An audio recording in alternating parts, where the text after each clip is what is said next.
I'd like to talk with you this evening about being hungry. Somebody said, I'm hungry. It is something I like to share some ideas and thoughts with you. I'm not asking that you believe anything that I say. I'm not asking that you agree with me. I'm merely asking that you stand on and in the conversation that we'll share with you this evening. And if there's something that I say that can fit and work for you, I say use it. If not, discard it and let it be. Is that all right? Yeah. Say, that's fair enough. Yeah. Very good. All right. One of the things I have realized, and many of us have, that if you want something out of life, if you want to change yourself, if you want to acquire something, if there's some goal that you want to reach, that is really not easy as some people will make us feel. That living your dream, changing your behaviors, overcoming negative habits, it's challenging. It's hard. That living alone is just very difficult. And once we begin to come to grips with the fact that living is difficult, life is very challenging. I heard a song once by a guy named Dimples called, If It Ain't One Thing, It's Another. I say to you, if it ain't one thing, it's 12 others. Always something. You will never ever have a problem-free moment in life. Somebody said, and I like this, that you either in a problem or just left one or headed toward one. Anybody found that to be so? Raise your hand if you know what I'm talking about. I mean, there's always something. So how do we begin to nurture that hunger? What are the characteristics or the qualities of people that are hungry? What will it take for me to get some of the things that I want? And being hungry for those things. Number one, you've got to work on yourself. It's very important that you engage in an ongoing process to develop you. Spend more time on yourself than what you've been spending. It's very important. You owe that to yourself. I was reading a book by Og Mandino called The University of Success. Read one line, gave me a chill. I didn't have to read anything else in the book. He said, many of us never realize our greatness because we become sidetracked by secondary activity. We spread ourselves too thin, don't know how to say no. And we find ourselves doing all kinds of things and never ever have time to do those things that we need to do to work on ourselves. And then there goes a second, there goes another second, there goes another second, and we can't stop and hold time. And before you know it, you wake up one day and you're behind in your dreams and your bills.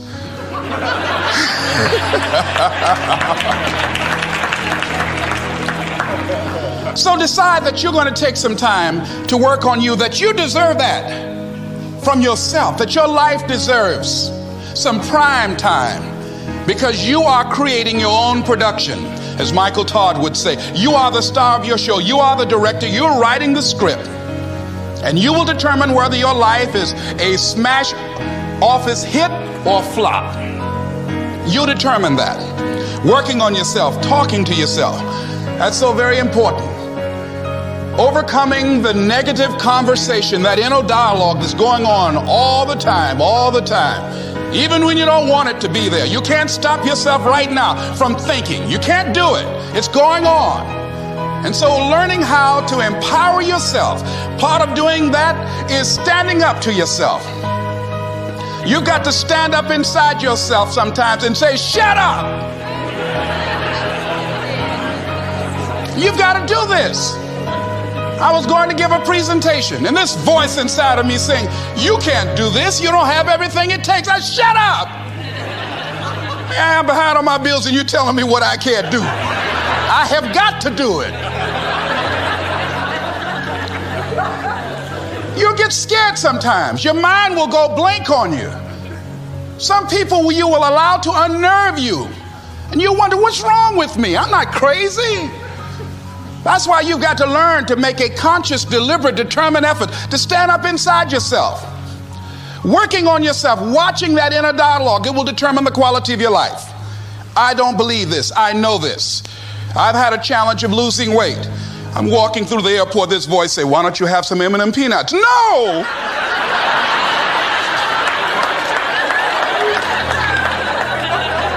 Well, just one. Then after you eat that, you might as well have a Snicker now, you sucker. I mean, it's challenging. My mother fixed the kind of sweet potato pie you can't eat with your shoes on. Have to take your shoes off so you can wiggle your toes. It sticks on my fingers. It says, eat it. One little bite won't hurt. That voice, constantly. Little demons from Colonel Sanders driving my car in there. I had to say, no. I'll diet tomorrow. I saw a skinny man get hit by a truck.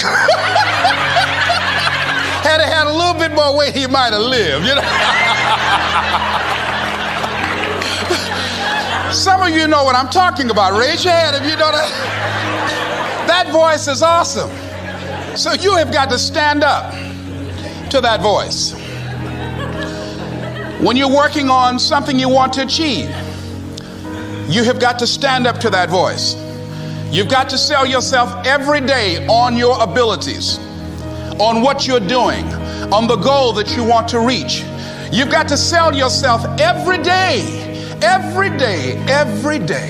according to your level of belief. It will manifest itself in what you're doing. Whatever we have right now, whatever we're demonstrating in our lives, is a result of what we believe subconsciously that we deserve. And part of increasing that belief level is that you have got to convince yourself every day. You've got to sell yourself. I do a lot of training for many corporations, and I conduct sales seminars, and I've heard all kind of guys doing techniques and training people techniques of how to close sales and how to work with and begin to control the sale and how to ask for the close. Let me share something with you. You can learn all the techniques in the world. If you don't believe in yourself, it won't happen for you. I learned all of it. So that's why I do a training called Focus on the Seller. You've got to focus on you. And as you convince you, as you sell yourself every day, you will begin to see a difference in the things that you're doing. Selling yourself on your ability to perform a job, to achieve a certain objective. Telling yourself every day, here I go again. And I got what it takes. This is my day. And nothing out here is going to stop me. And when you go out there, life say, come over here. Say it again. Well, I'll be back tomorrow. That brings me to the next thing. It takes courage to act. Part of being hungry when you've been defeated, it takes courage to start over again. I used to do door-to-door sales, and I was working with another friend of mine, and door-to-door sales, I mean, it's punishing. It's cruel and unusual punishment. And I was a little boy knocking on the door. Hello, would you like to buy a nice working television set? No money down? No! Bam! They slammed the door in your face. And the friend of mine that was working with me, they slammed the door in his face, and I looked back, and he was going to the car. He said, I can't do this. And he sat down in the car. And he said, you go ahead, I'll be here when you get back. Now, he had a mother and father to take care of him. My mother was ill. I am adopted. I was hungry. I had to go on. I learned something about myself. That when you step into your fears, somebody said, it was Winston Churchill, he said that courage is going from failure to failure without losing enthusiasm.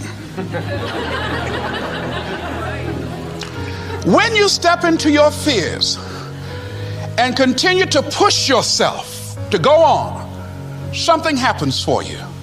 It will enable you to transcend yourself. I went to the next door. You like to buy a nice working television? No! Bam! Went to the next one. No! Bam! After a while, I no longer took it personal.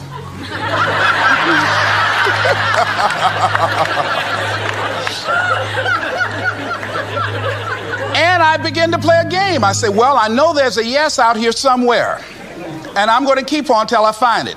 And I'm not going home until I do. And I continue to knock on doors. And then somebody eventually would say yes. And I said, are you sure? And I would go in there and I would get the sale. When you have something you want to do, If you don't develop the courage to do that which has been given you to do, and you spend a lot of time going around trying to convince other people or trying to get their approval, what will happen is that you will lose your nerve.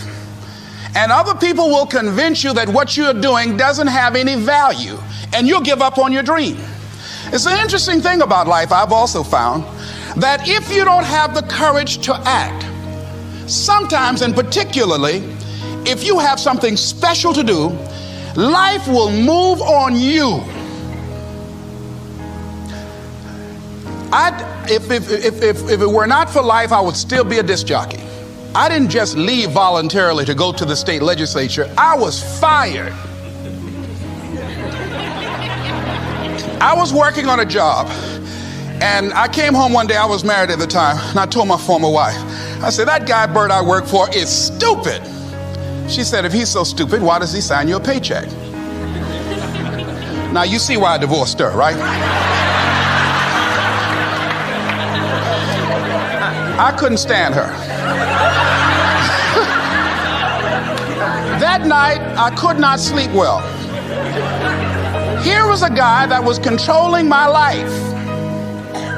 I was going through all kinds of changes because this man controlled my paycheck. And it was Carlyle who said, truth crushed to earth shall rise again. Winston Churchill said, the truth is incontrovertible. Malice may attack it, ignorance may deride it, but at the end there it is.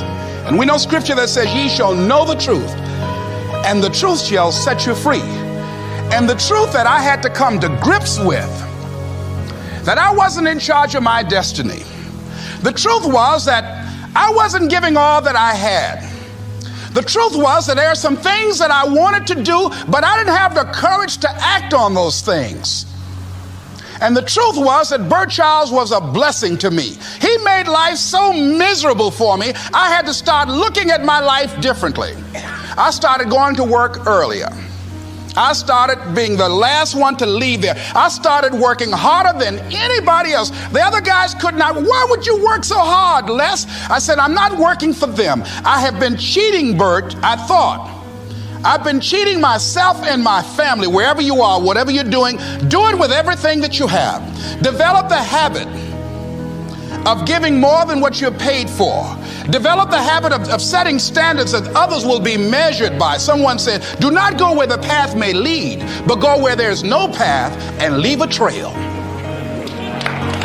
All right?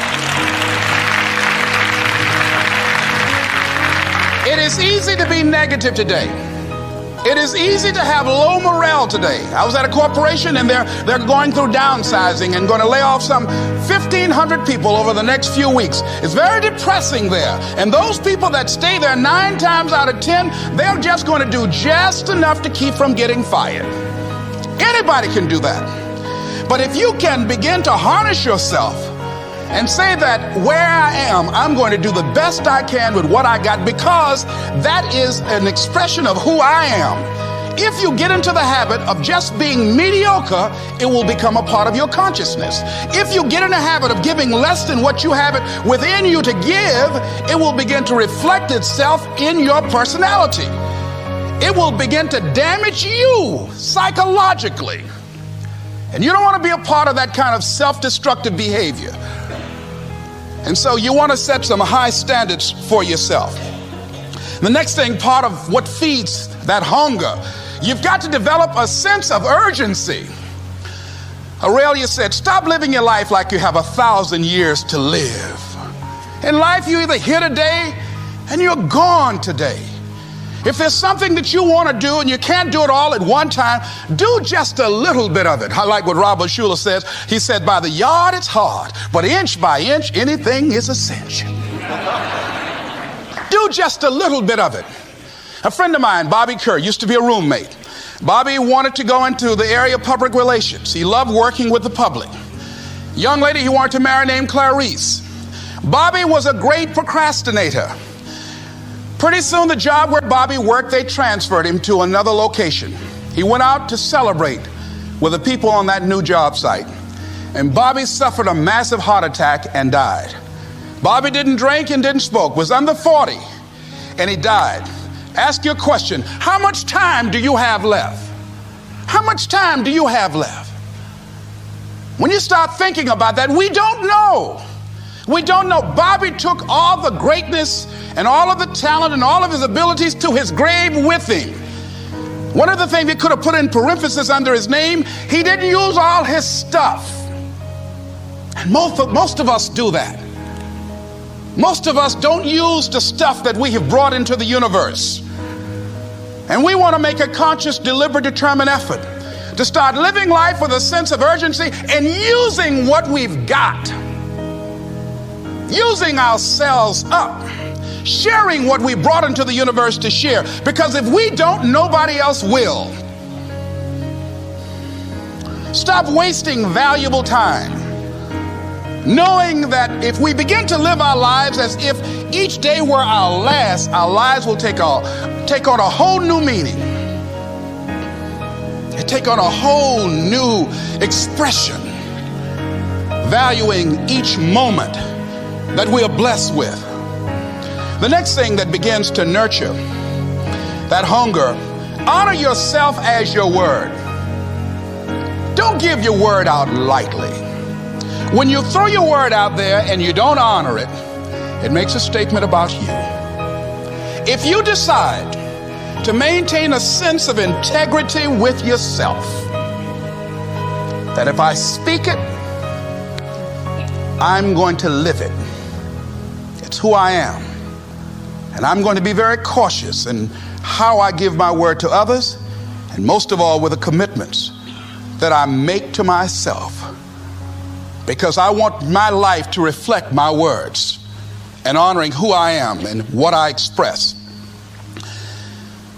Another challenging area in terms of nurturing and developing that hunger in yourself is learning the art of becoming single-minded. Learning how to concentrate. Learning how to focus in. And you'll be surprised at the things that you're able to do. When you learn how to block things out, when you learn how to keep thine eyes single, you'll be surprised at the ideas that will come to you, of the people that you'll be able to attract, of the opportunities that you'll be able to see. You'll begin to see things that have been standing there looking you in the face and say, I can't believe this has been here all this time. Here's a habit that I do. Maybe it might be of some value to you. I get up in the morning and I start writing what great ideas that I can think of today that can improve me and that will enable me to reach my goal. And I just let my mind flow. Sometimes I write 15, 20 ideas. Some days it's more difficult than others. One idea can change your life. One idea can turn your life around. Deciding that you're going to focus to develop your skills. The guy was the new owner of a baseball team that was in the basement of the league when he took it over. He went to the pitcher and he said, what is your best throw? He said, well, I got a good curveball and I've got a good fastball. And he went on talking about his different throws. He said, but tell me this, what is your best throw? He thought for a moment. He said, I've got a good fastball. He said, that's all I want you to work on. Nothing else. Just develop your fastball. The next year, they went to the World Series. Most people don't know where their fastball is. Most people go through life never discovering what their talents are. Most people never develop their talents. They have skills and abilities, but if you don't nurture them, if you don't develop them, they will never serve you. Your gifts can take you many places if you develop your gifts. Most of us don't like to do those things that come easy to us. I've always loved to talk to people. I decided, taking this advice, to develop my skills as a speaker. And my gift has developed and it's taken me many places. You have something that you brought to the universe, and that if you decide that my life deserves my developing this, what I do well, and becoming the best at it, and mastering myself, and seeing what I have within me, if you decide to drop your buckets where you are and develop your gifts, I grant you, you'll never ever be without. I grant you that your gifts will take you places that will literally amaze you. I grant you that if you begin to work to develop your gifts, you'll develop a strong sense of happiness. You'll get a larger vision of yourself, because part of beginning to get a larger vision of yourself, all of us need some area of our lives where we can have a feeling of competence. That people know when they think about this area, that's something you do. That you eat and sleep that. And that you do that. You do that. And people know it. And you know it, and you know that you know this. If you don't know anything else, you know this. Can you tell I know what I'm doing? Oh, hello. You know this. So you've got to work on it. When other folk are having a good time, you've got to have the strength of character to concentrate, to read, to digest information. If you decide in any particular area that you're concerned about, to make a conscious, deliberate, determined effort to read one book a month in that area, in 5 years, you'll be among the top 5% experts in the world. I read a minimum of 2 books a week. The average American reads only 1 book a year. If you decide that area that you love, that you are going to master that particular area, in this era of accelerated change, overwhelming complexity, and tremendous competition, as you begin to develop and expand your skills and your talents and your vision of yourself, you will always be in control of your destiny. The next thing is, whatever it is that you want to do, you want to do it massively. I have a friend who was telling me that his sales were down. I said, well, how many phone calls you make a day? He said, 25. I said, double them. Make 50 or 75 or 100. He said, oh man, that's just too much. I said, what do you mean too much? You behind on your bills? You're talking about too much? You know one way to get back on your feet real quick is to miss 2 car payments? You talking about you're tired? There's no competition out here. Decide that you're going to push yourself. Most people won't do that. Most people give up on themselves easily. You know the human spirit is powerful. There's nothing as powerful. It's hard to kill the human spirit. They asked Benjamin Disraeli, a man who became the head of a country at a time when Jews were not allowed out after 10 o'clock. They said, how did you do it? How did you achieve it against such great odds? He said, nothing can resist the will of a people that will stake even their existence on the extent of their purpose for good. That when you have a made-up mind, when you decide that you want to do something, I was reading something the other day, he said, the power to hold on in spite of everything, the power to endure, this is the winner's quality. The hunger, the ability to face defeat again and again without giving up. This is a winner's quality. You have that quality within you. When you're hungry, you don't care about the facts. You don't care about the odds. Doug Williams played for the Washington Redskins, quarterback. John Elway of the Denver Broncos in the Super Bowl. Everybody was talking about Elway. After the Super Bowl, when Doug Williams made a historic passing game, they asked him, said, how were you able, in spite of all of the negative publicity saying that you couldn't win, how did you do it? He said, I ignored my critics. I just didn't pay any attention to them. I ignored myself because they kept on saying it so much. There were times I doubted whether or not I can do what I needed to do. There's a Doug Williams in everybody here. There's greatness in you. And you've got to learn how to tune out the critics outside and the critic inside. And since I'm going to do this, I'm going to harness my will. And I'm not going to let anything stop me. I deserve this. I'm going to do it until. And this friend, I told him, said, start increasing your calls. I said, I make 100 calls a day. I got a callus in my ear. My ear kind of dark. You can't see it, but it's there.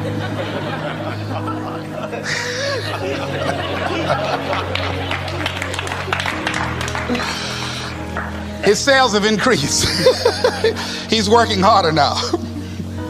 The other thing is that if you want something, you have got to be relentless. You've got to learn how to become resourceful. You've got to learn how to become creative. When crises strike in your life, and in the Chinese language, crises mean danger, but it also means opportunity. And this is an opportunity for you to grow. And you've got to be so relentless, regardless of what comes down the pike, that you're always looking for a way to get over, always looking for a way that you can break through, always looking for a way that you can win, always looking for a way that you can strike a telling blow.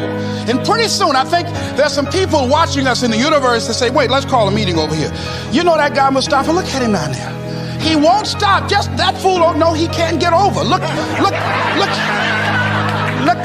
here. Why don't we do this? Let him go and let's mess with somebody else. Just let him go on through.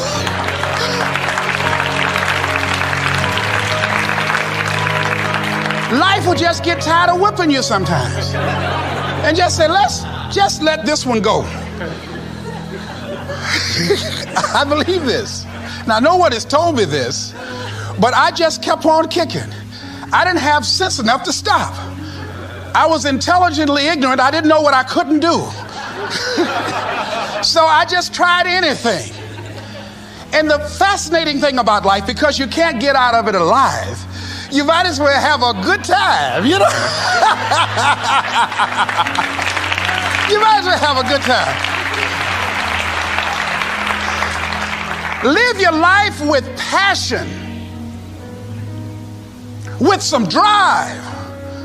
I was giving a seminar the other day, and I mentioned that I was going to do some training in August with some young teenagers and take about 100 away to a 2 or 3 day camp and wipe them out. Been working on this. So after the speech, one of the parents walked up to me and said, Mr. Brown, I'd like for you to do something for my son. He's not motivated.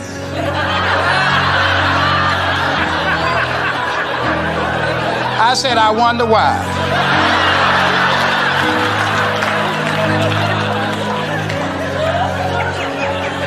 I wonder what's wrong with him. He had no fire whatsoever. See, what you do speaks so loudly, folk can't hear what you're saying. And so if you don't have any fire, you know, you've got to watch the people, the relationships that you develop. Have people of kindred mindsets. If you're around folk who are dead and negative all the time, they will affect you. You want people that are around you that have smiles on their faces, looking good. I was telling a group last week, Abraham Lincoln refused to hire a guy because of his face. They said, but the guy can't help it. He said, anybody over 30 is responsible for their face. If you have some depressing face looking at you every day, it affects your blood pressure. Keep these dead faces away from you. It's contagious. This is serious. So you've got to watch your countenance, watch your face, have an uplifted expression, watch your body posture. All of these things affect you psychically. You've got to be the kind of person that you are fearless. Fearless. Folk leave fearless people alone. There's some people walk through a neighborhood and every dog in the neighborhood would bark at them.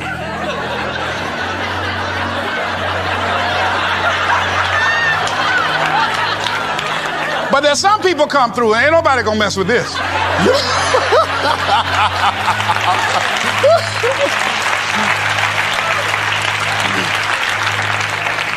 You are unstoppable.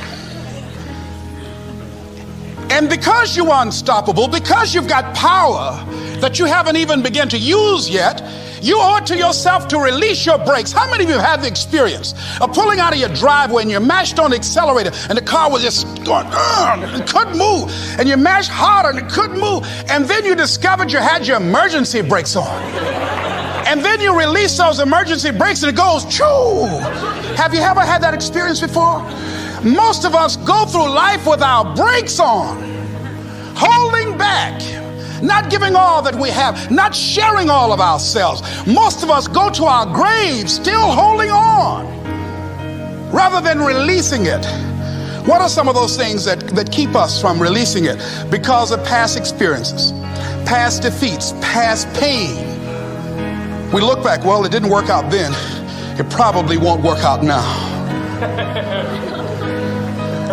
Many people get confused their performances with who they are. I was reading Pat Riley, the coach of the Los Angeles Lakers.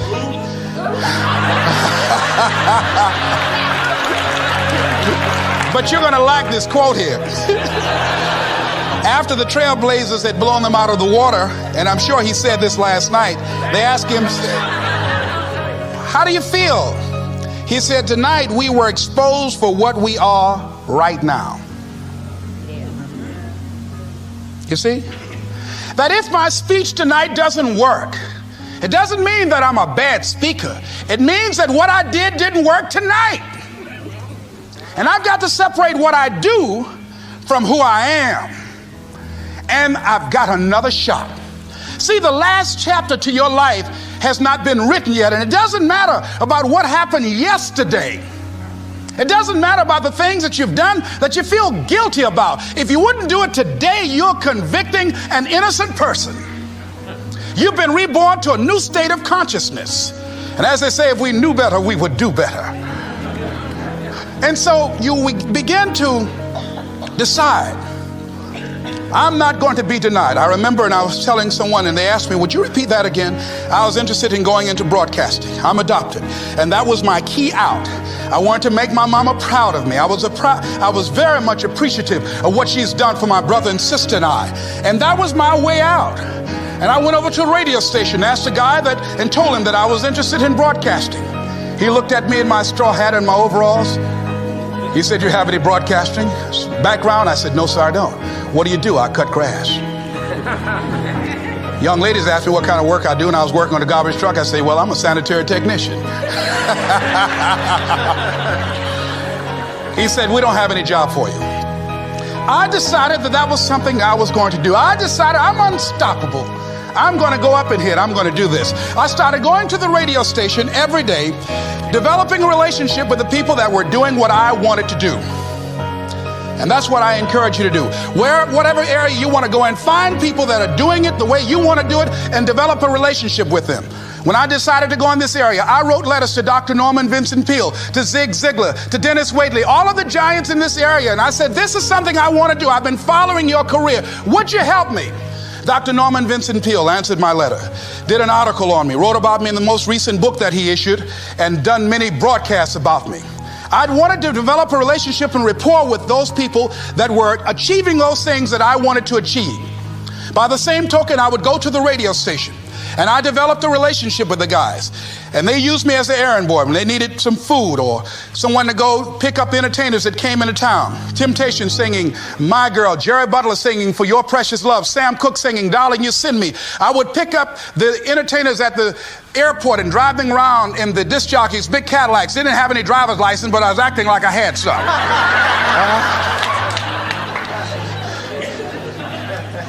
Every day I used to go home and work on my communication skills, developing myself. It was Whitney Young. He said, it's better to be prepared for an opportunity and not have one than to have an opportunity and not be prepared.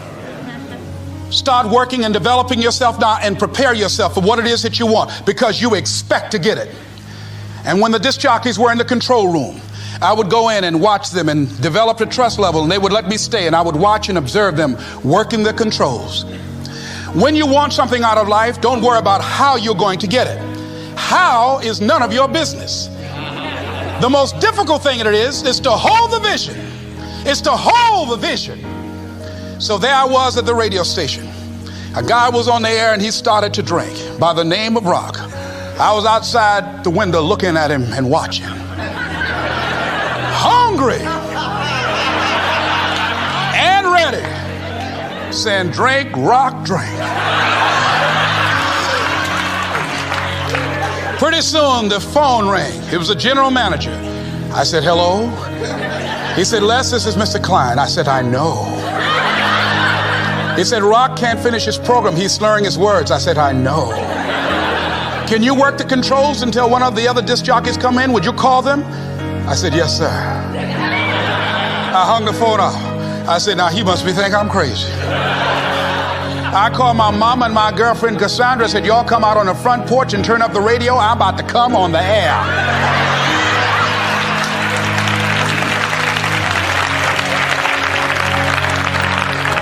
I waited about 15 minutes. I called him back. I said, Mr. Klein, I can't find nobody. He said, well, why don't you go in there and work the controls until they get there? And don't say nothing here. I said, yes, sir. I couldn't wait to sit down at that turntable, Mustafa. I said, look out, this is me, LB, Triple P, Les Brown, your platter playing Papa. There were none before me and there will be none after me. Therefore, that makes me the one and only. Young and single and love to mingle, certified, bona fide, indubitably qualified to bring you satisfaction and a whole lot of action. Look out, baby, I'm your love man. I was hungry.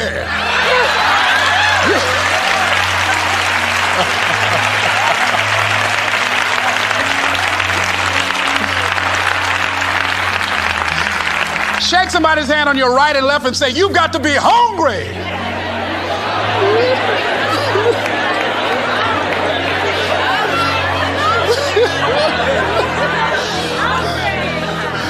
Well, y'all something else. You hear me?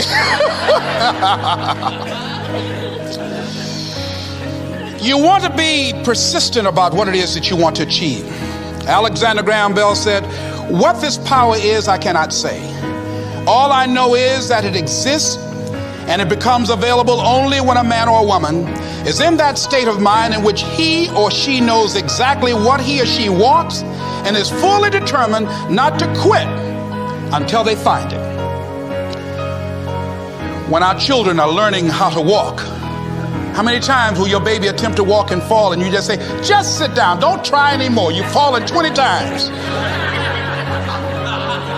Just sit down somewhere, busting your lip and everything, getting in folks' way.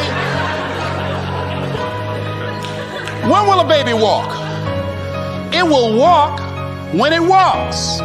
That's when it will walk. Les, when will you be known nationally as the motivator? I will be known when I'm known. That's when I'll be known. Don't get caught up in, well, I've tried it 4 or 5 times and things didn't work out.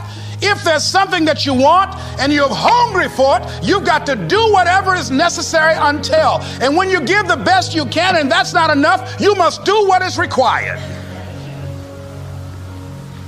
And don't give up on yourself. Don't throw the towel in so quickly. Many people give up on the 1-yard line, where if they have the determination just to keep on knocking. It's a funny thing about life. If you're home one day and someone is knocking on the door and you say, I don't want to be bothered today. And if that person just keep on knocking, say, can you believe that fool's still knocking? Pretty soon you say, what is it? What do you want? And that's how you've got to be about your dream.